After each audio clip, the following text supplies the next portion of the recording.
A question I get all the time is, how did I go from business to intentional success? In this video, I want to give you the 3 steps that I took to going from business to intentional success. I'm going to share with you my learnings, where I failed, and I hope that you can use this insight to shift your game and your life. All right. A bit of a backstory. For most of my career, I felt I've been pretty busy. And I used so often, I'm busy. But it never dawned on me that I also sometimes subconsciously felt overwhelmed, because that was just the culture I was in, I was working in. It was high performing, there was a lot of activities going on, and I felt really important that I was busy because I mirrored everyone else in my circles. They were busy. The consequences of being busy is really that you work longer hours, you trade in your life for a small pot of money. And then the big question is, what is life all about? Is it just going to work to that factory? This is you. I didn't actually intend to write. And then that's a factory. Maybe that's not the factory. Anyway. Right? A factory. Do we do that every day? And then is that life? I don't think so. That is life. I think there's more to life than just going to work. But it seems that we've been taught to go to work, get some money, and then go home and watch telly and do some sports.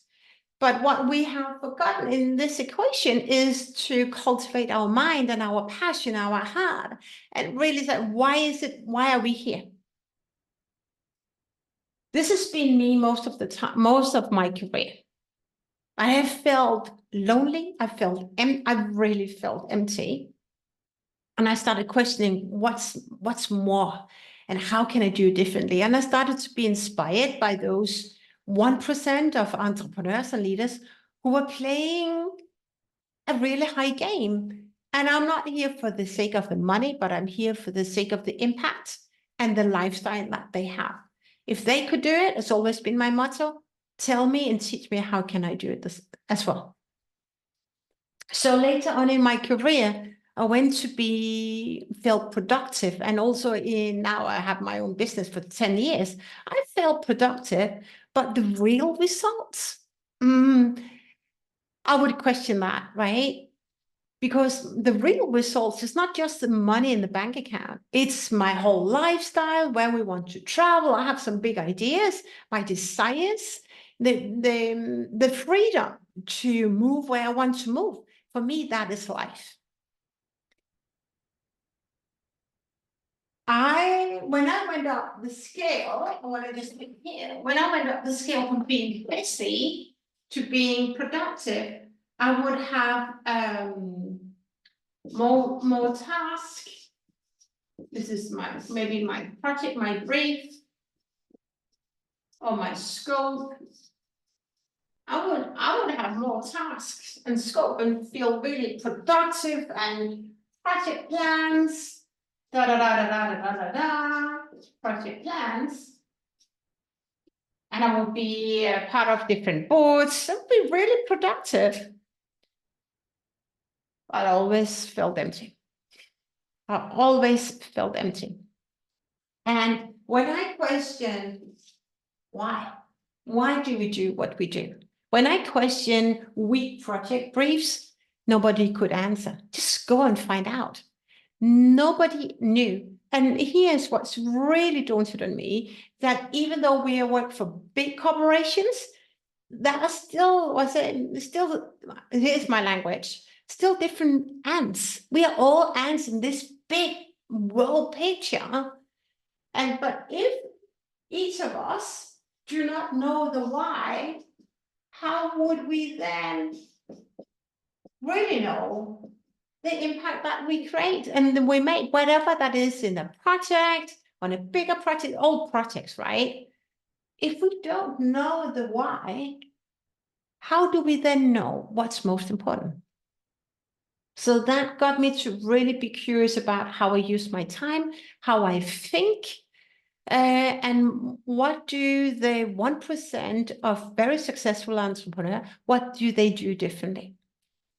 And I started this journey a couple of years ago, and it really got me to reflect on my schedule, the tasks that I do, where I sabotage myself, and where I would stop holding back. Well, no, sorry, and where I held back when really I should lean in. And I want to be, I'm always am very open and honest. When I did this video, there was a part of me that was still perfect. And I've done this video a few times because it was not perfect. And it wasn't, I didn't end where I wanted to end. But you know what? Then I said, doesn't really matter. Now I am showing up as who I am with my story. And the closing is going to be as good as it can get, because this is the meaning, this is the message I want you to get, right? So I just want to share how I am also recalibrating with my intentional success. My old version of me would just leave it. She would just leave it. But not now, because I'm leaning in, because I want to make an impact in this world. It's more than money. I want to make an impact. I want to share some of the tools that I learned that can help you shift your life and your game, right? It will transform if you lean in. So this intentional success, what is about the 1%? 1% of very successful people, how do they think? It's not what they think, but how do they think, and what do they do differently? There's a few things that they do differently that I started to apply, and I see the amazing results so far. First of all, they know the why. They know that they have some wisdom, and they can serve other people so they can make more people happy. That's it. And it's really this is my all on me, right? But it's so counterintuitive when we go to this factory. They don't look at their employees and the workforce. They look at the patients, but what about the patients?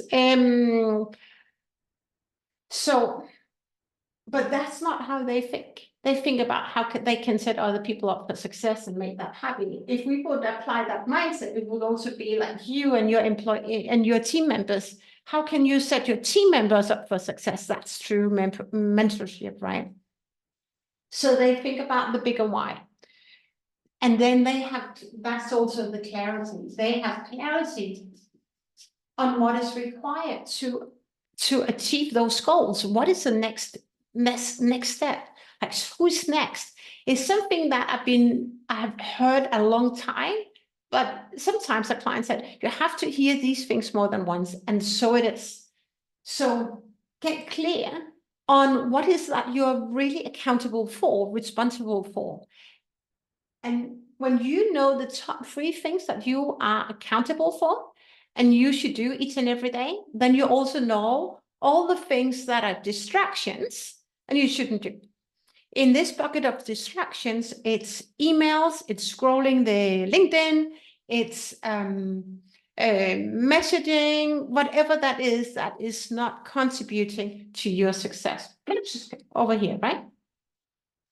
And last but not least, I didn't have any proven tools on how to really be intentional with my time, so I can maximize my input, so I can have more free time. Because when you have more free time, you're happier.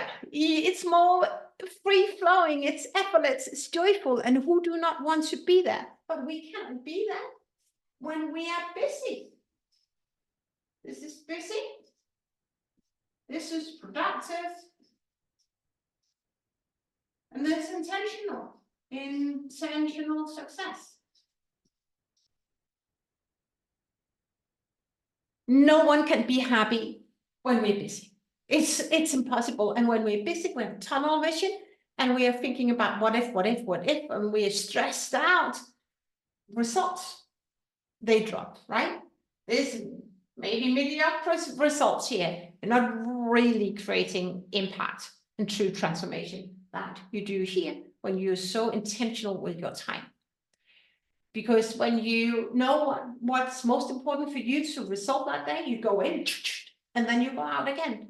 And then you've done it. Then maybe there'll be some other things that you can do, but that's more than nice to do, right? And then you can relax because you achieve this. For example, this video right now, it's a must for me to do this because I committed myself to come out with a video every week. That's intentional success because I want to serve you.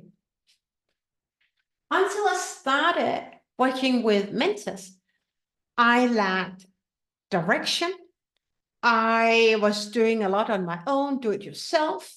I had no proven methods, like what are the top 3 things that you want to focus on each day and say no to distractions. I know about the 10x versus the 2x mindset. This is really 10x mindset. This is 2x mindset. Yes, I understood that. But where did I block myself? Why did I hold myself back? It's all in the mind. It's about the objections I was telling myself, not now, or like I mentioned early on that I've been recording this a few times because I wanted to be perfect at the end. And when I wanted to be perfect and in the end, I was so in my head. I was not coming from my heart. And then I said, no, I'm going to do it anyway. I'm just going to show up. I'm going to serve. And I hope that this resonates, right? So be so intentional and stick to your top 3 things. And yes, I did have clarity, but I didn't have as much clarity as I needed and I wanted to have, because if I did, I wouldn't have felt productive, but not really delivering amazing results for you, right? Now I have clarity. I'm clear on my day, each and every day. I know what I'm doing from 8 to 11. I know it because it's serving you. It's creating content for you. So that's another tool I want to throw in here, is that where are you consuming content and where are you creating content? Whatever job you have, it's about creating content, not consuming. But most people consume content. Sometimes you probably can relate. You're consuming content all day long and you haven't been productive. If you want to stand out, then it's time to really look at what you say yes to and what you just let go, maybe skip, but really you shouldn't skip because that will support your success. So these, in essence, is how I went from being busy to truly intentional with my time. Time is of essence. How I've been, and I'm still creating intentional success. My question to you is, who is controlling your time? And are you ready to reclaim that power so that you can go from being busy or productive to truly intentional and create intentional success? It's up to you, but you know where the mediocre play is and you know where the high play is. Let me know in the comments what your next step is. And if this speaks to you, I would love to see you in the masterclass. We are meeting again next week, tackling real leadership challenges like this. And if you're ready for more, join Project Olympus, my signature community for high achieving leaders who are ready to work on their mindset and who want some help so that they can level up their game and be so intentional with their time and create extraordinary results. Thanks for watching. I appreciate you. Till next time, bye for now.